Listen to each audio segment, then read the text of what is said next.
Do you ever wonder why some of your rides or your lessons seem to go really well? You just feel like you're riding good and you can remember things that you've learned, things that your instructor tells you make sense, and the ride just feels great. But then other rides, not so much.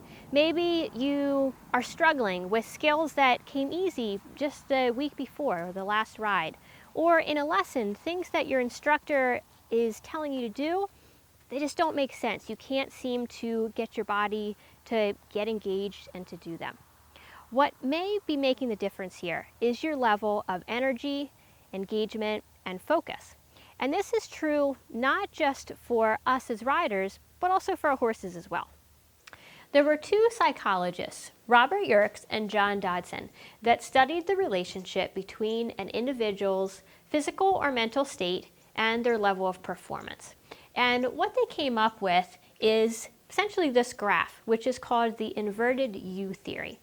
What this shows us is that as our level of physical energy or mental engagement increases, our performance increases. But it goes up, but then there's a certain point where it'll also come back down. So let me explain this a bit further. So down here, this would be a sleepy, almost like a just woke up state. So think about this in a riding example as maybe you go to the barn after work, you're really tired, and as you're riding, you're thinking about everything else. You're thinking about what you've got to make for dinner, you're thinking about things at work that perhaps were left undone, you're not really focusing on your horse. But then something happens. You start moving because you're riding, and maybe your horse does something, he spooks a little bit, he does something to kind of bring your focus back in, and you start getting a little bit more engaged in what you're doing. So then your performance is going to start going up. Now you're going to hit a peak level of performance right in here. So this is where you're feeling pretty good physically. You're moving, you've got a good bit of energy, and mentally you're starting to focus in on what you're doing. So think about this as being in the zone. It's those moments where you kind of forget about everything else that might be going on in your work life or in your personal life, and you're just riding, enjoying what you're doing. You're focusing on things that you're learning, things that you remembered you want to try, and you're in the right state of mind for both learning and you're able to perform skills that you know. Now what happens here is that when we get to a certain level of energy, so if we get too amped up physically, or if things start to happen mentally, then our performance and our ability to learn is going to start to decrease. So what happens about right in this zone is what's called choking. So this is also called paralysis by analysis. And if you've ever had someone tell you to stop overthinking it, just ride, get out of your head, this might be what's happening to you.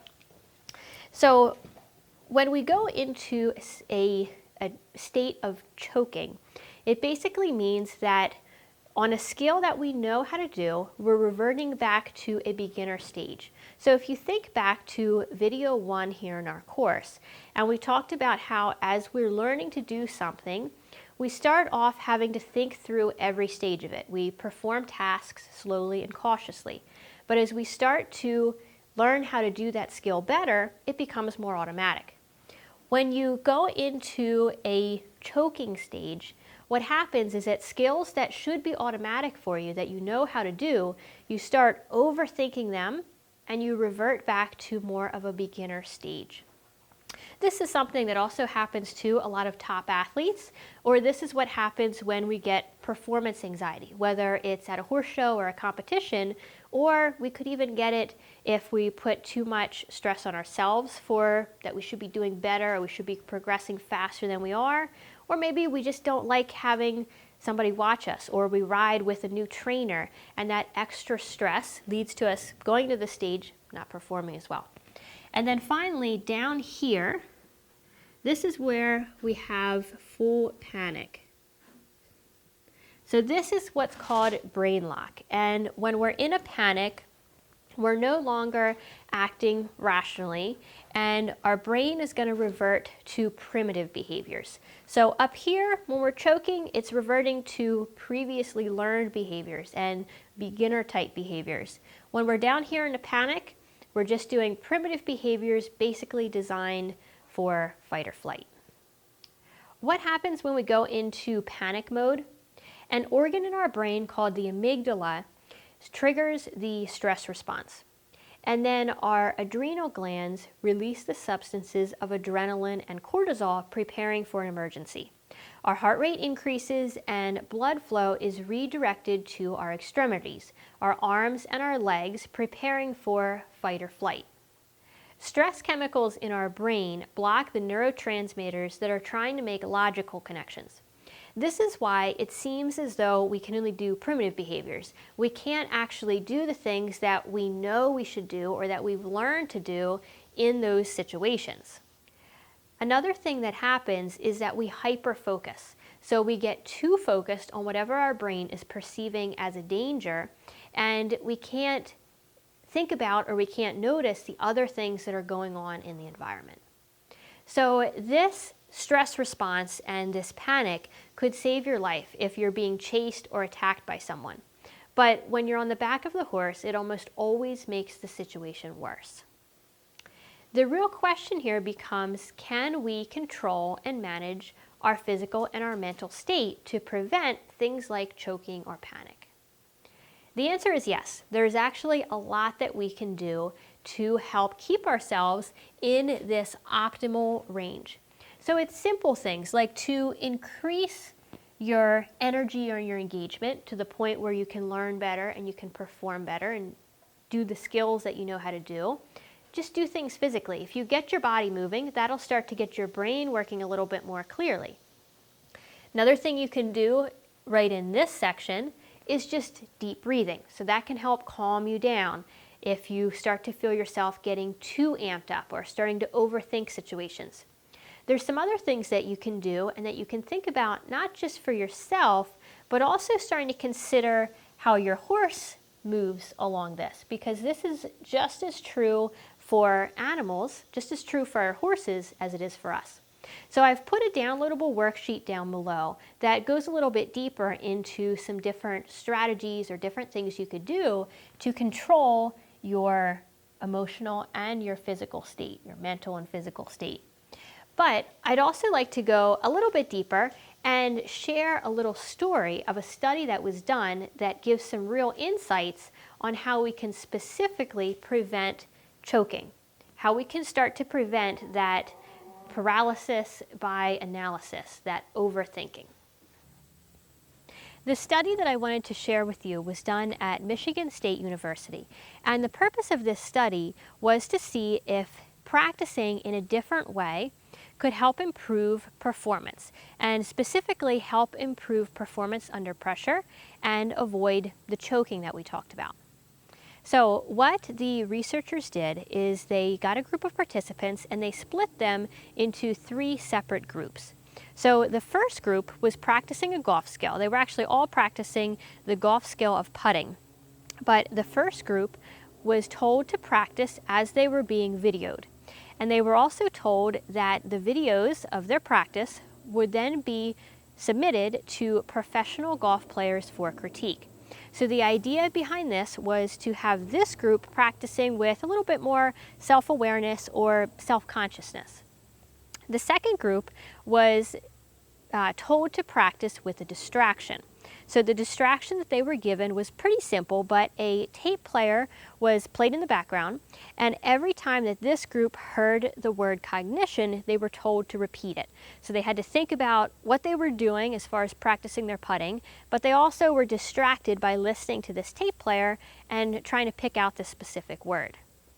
Now the third group was a control group. So they were allowed to practice with no distractions and nothing else no distractions, no cameras, not really anything else to have to focus on besides their practice. Now they tested this in 2 ways. So they started with a low pressure test.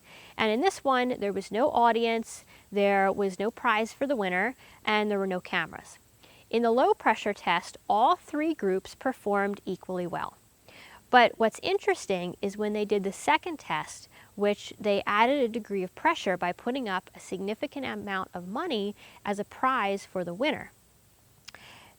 When they took the results of this high pressure test, they found that the participants that had practiced with the video camera, so that had been practiced or had been videoed as they were practicing and had that higher degree of self-awareness or self-consciousness because of practicing in front of the video, performed significantly better than the other 2 groups. In fact, they even performed better than they had in practice. But the other 2 groups, the distraction group and the control group, actually performed worse than they had in practice.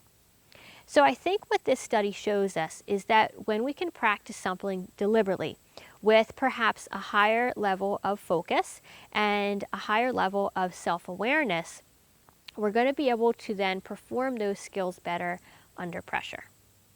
Now, my challenge to you and your exercise for today is the next time that you're out riding, have a friend video you. Or if you can't get a friend to do it, find a way to prop up your phone or your camera, even if it's just on one side of the arena, so that you can start to watch what you're doing. Now, choose an exercise or choose a challenge, a riding challenge that you've been having some problems with. So maybe it's riding the canter, maybe it's going over trot poles, jumping a small course. If you can't think of anything, then use the exercise from the last video of improving your position at the slow down and stop. I think you may be surprised at the clarity that you can get from watching yourself on video. I know that my own riding has improved immensely since I started doing all of these videos, and it can be amazing how you can have something that has been really challenging, and then when you watch it on video, you can see right away what it is that you're doing or not doing, or what you need to focus on to get past that challenge. Now, for the final part of this exercise, I want you to take the video that you have of yourself, post it on YouTube, and then share the link in the comments below. So I'm going to be going through watching the videos and giving you ideas, suggestions, and critiques.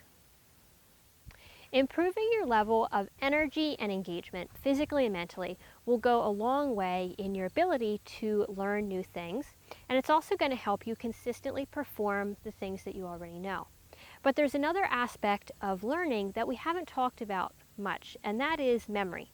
So when we learn something new, our brain has to decide what it's going to transfer to long-term storage, information that we can use or that we can access later on. Now, if we learn something that we know is important, there's a few steps that we can take to make sure that that information gets transferred into our long-term memory, and we're going to talk about those in the next video. Until then, I look forward to seeing your comments and to watching your videos.